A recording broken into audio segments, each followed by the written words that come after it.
रूहानियत का ये सफ़र फिर कैसे शुरू हुआ? एक तो सबसे पहले मैं कहूँगी मैं बड़ी अल्लाह का शुक्र अदा करती हूँ, रोज़ शायद जितनी दफ़ा भी कर सकती हूँ, कि अल्लाह ने मुझे मेरा दिल बदल दिया।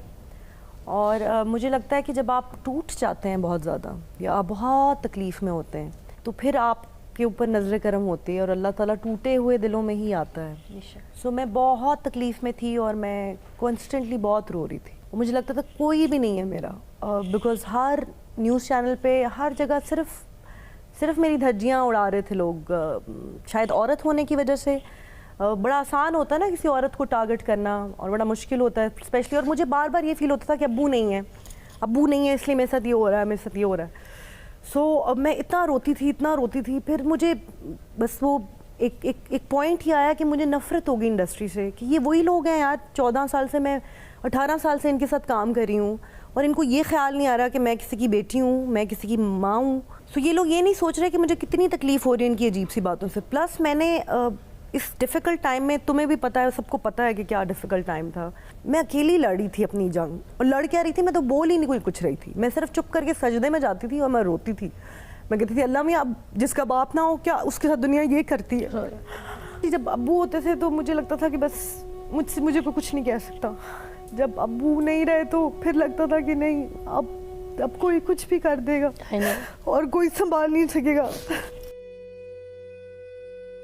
अब जो पावर है, अब मुझे पता है मेरा अल्लाह मेरे साथ है, मुझे किसी की ज़रूरत नहीं है, किसी की ज़रूरत नहीं। बस अल्लाह ने कुछ करम किया और अल्लाह ने मुझे अपनी तरफ खींच लिया और मुझे कोई रिग्रेट नहीं है। I am very happy. मैं इतना खुश हूँ अपनी लाइफ में, अल्हम्दुलिल्लाह।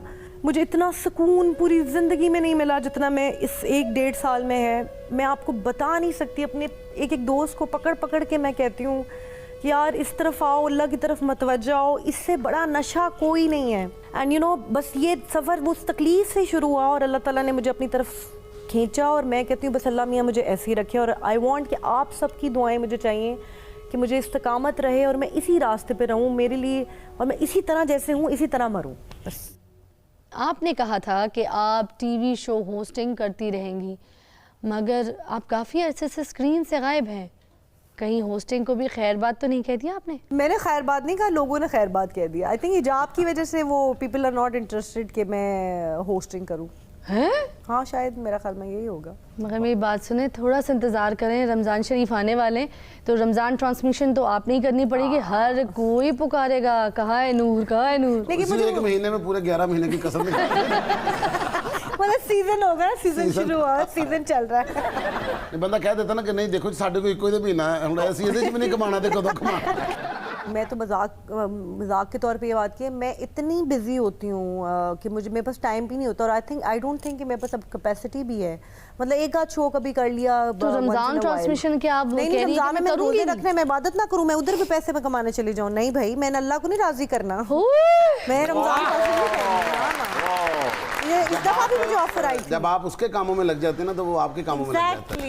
यार क्या अच्छी बात की भाई। रमज़ान एक ही तो महीना आता है पूरे साल में जिसमें आपने मनवाना है, अपने आप को बख्शवाना है, आपने नेक डीड की। अभी मुझे इस रमज़ान में एक चैनल से ऑफर आई थी, बट आई सेड नहीं भाई, मैंने इबादतें करनी है और वो फिर तरावी पढ़नी होती है, सारी रात वो होती है, वो तो मनाने वाला महीना है और बरकतें वाला महीना। इस रमज़ान में तुम भी जंगलों की तरफ निकल जाओ। या धौन कटा के किसी टीवी पे बैठ गया। जंगलों में जाके तो लोग कहेंगे यार देखो ज़राफा रोजे रखने के लिए आ गया। इसने भी ना रमजान में बहुत दिहाड़ियां लगाई हैं। सबने कहा रमजान ट्रांसमिशन करो, तो किसी चैनल के साथ इसकी बनी नहीं, पैसे बहुत मांग रही थी। इसने सहरी जगानी शुरू कर दी और सहरी जगाने में इसके पास पीपे जो के भी पैसे नहीं थे। लोगों के गेट हाथ से खटकाती थी, बल्कि गेट के ऊपर से अंदर बंदे को हटा देते, उठो भी रोजा रखो, चलो खाओ।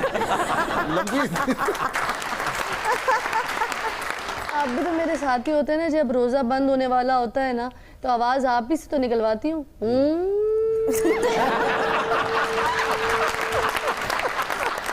यार मुझे बताओ, किसी को जगाना सहरी के लिए है कोई गुनाह है, कोई गलत बात है? तो सवाब का काम हुआ ना। और बीमार हो जाए तो एम्बुलेंस में नहीं बैठती, अपनी गाड़ी की छत खोल के ना तो ऊपर से मुंह कर दी।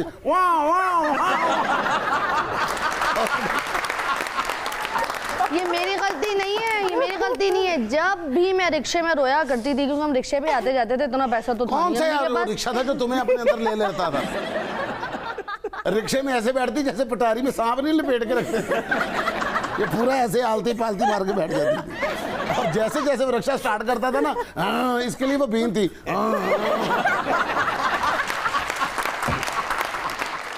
जहां पे इसका स्टॉप आता था ना वहां खड़ी हो जाती। मैं नागन हो गई। और इसी वजह से तो फिजा को उन्होंने नागन ड्रामे में कास्ट किया था। उन्होंने कहा देखो जी रियल है, हकीकत के करीब चली जाती है। बल्कि सांपों ने आके इसको खराजे अकीदत पेश किया। उन्होंने आके कहा देखिए जी अब आप हमारा जो ना सर्विस स्टेशन है, हम आपसे जहर भरवाने के लिए आया करेंगे।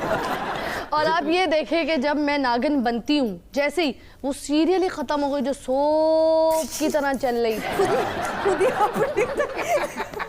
इसने आते पहले डायरेक्टर को डांग मारा और कहता पैकअप।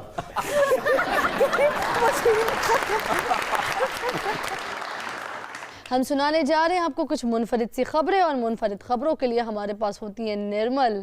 Over to you. मिस्र अब जालसाजों से बचने के लिए कागज के नोटों के बजाय प्लास्टिक की करेंसी छापेगा।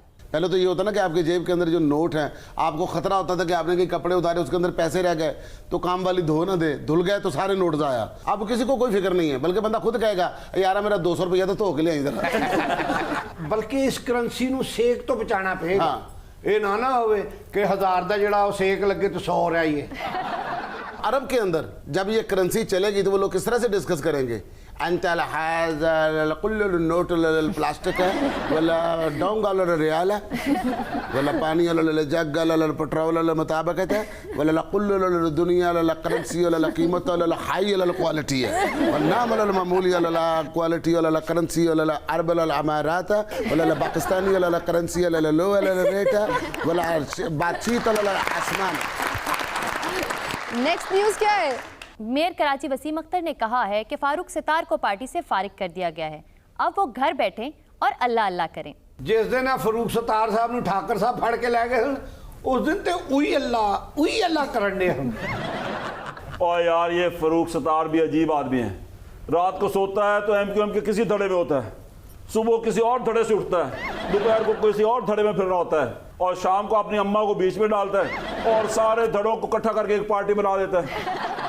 ये डायलॉग जो है ना फारूक सतार साहब के लिए बना है कि तुम्हारे पास क्या है? कहता मेरे पास जायदाद है, जमीन है, पैसा है। तुम्हारे पास क्या है?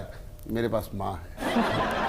आगे चलेंगे। इमरान खान भारत में ऑनलाइन सबसे ज्यादा सर्च की जाने वाली शख्सियात में शामिल हो गए। भारत के अंदर लोग सर्च करते हैं कि सलमान खान को देखो, उसकी कोई नई फिल्म आई, यार शाहरुख खान उसका कोई नया सॉन्ग आया। इस तरह में इमरान खान को भी सर्च करते हैं, देखो यार कोई नवी गल आई, अज किनू दबके मारे ने, अज इन्हें किनू डराया, अज इहदे कोलों किहड़ा डर के दौड़िया, कल इन्हें किहने तोड़ी लानी है, परसों इन्हें फड़ के किनू अंदर देना। यार कही जा रहा फड़दा किसी ने भी नहीं पिया। और क्या खबर है? अमरीकी हुकाम ने ट्रंप को तजवीज़ दी है कि इमरान खान को दौरे की दावत दी जाए। अब उसने लेट बुलाया, उसको क्यों बुलाया? हाँ। क्योंकि उसके पास $1.5 अरब नहीं था। मगर $1.5 अरब का इनके आने से क्या ताल्लुक है? ट्रंप को पता से ना इस तो घट मांगता ही नहीं है। और पैसे अगर मिल जाएं तो फिर दुआएं देते हैं, ओए देखना अल्लाह ने तुम्हें बहुत देना है, देखना ये तुम्हें एक कप्तान की दुआ है, तेनू सोने दे सिरे लगने ने।